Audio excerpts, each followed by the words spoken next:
nagising na sila. So ngayon pong hapon, tayo ay kasamahan ni Brother Mark Benjamin Alberto Martin from Diocese of Novaliches Commission on Youth para i-share or patuloy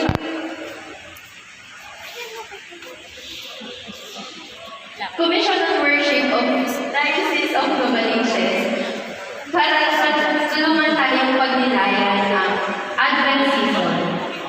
So, Brother Mark.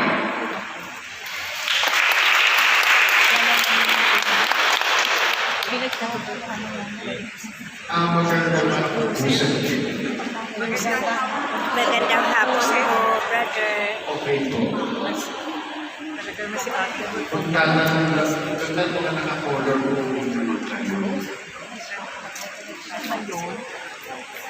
So ito, underservers ko sigurado.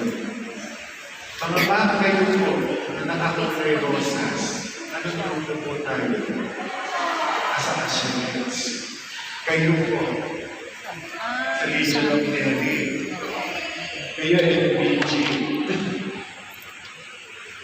Yung nasa likod po ng may mercy po, kayo po, as a thesis,